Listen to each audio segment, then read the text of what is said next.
من الشیطان الرجیم بسم الله الرحمن الرحیم. السلام علیکم ورحمۃ اللہ وبرکاتہ. زیم حاجی محمد الله ما طرفنا ټول مسلمانانو ته د غټ اختر مبارکي. هغه که په وطن دي که په سفر دي، الله دوی کې چې اختر خو په خیر سره تیر کړي. ولله مونږ تاسو کتونکي ټولو له روغ صحت ډېر زندگی او ډېر ژوند راکړي چې دا اختر بار بار راځي او مونږ دا قرباني کوو. الله په دربار کې رانه الله پاک قبول کړي. چې څومره حاجیان حج له تللي، یا الله د هغو ټولو حجونه قبول کړه په خپل دربار کې. او حاجیانو به مسلمانانو لپاره دعاګانې غوښتې وي، د مغفرت لپاره، د صحت لپاره. یا الله په هغې کې مونږ تاسو کتونکو پوره حصه وکړي، په هغې کې د مونږ هم الله پاک حصه وکړي. عزتمندو کوشش دا وکړو، دا غټې غوښې دي او قرباني ده، نو کوشش وکړو چې کم غریبان وي چې هغه مونږ ځان سره په خوشحالۍ کې ملګري کړو او راسره شو د اختر په خوشحالۍ باندې تېر شي.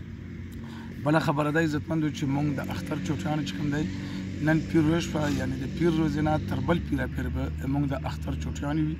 کوشش دا وکړو چې د یوه هفته کې تاسو دم درود له رانه شو، یعنې ته 24 تاریخ پورې 24 تاریخ د شپږمې میاشتې پورې به د مونږ مکمل د دم درود چوټي وي. په 25 تاریخ باندې به دوباره انشاءالله مونږ د دم درود آغاز کوو. هغه ورځ به د 9 ورځ وي، یعنې د منګل به وي، د زنانه ورځ به وي. نو کوشش دا وکړو چې تاسو مخکې رانه شو.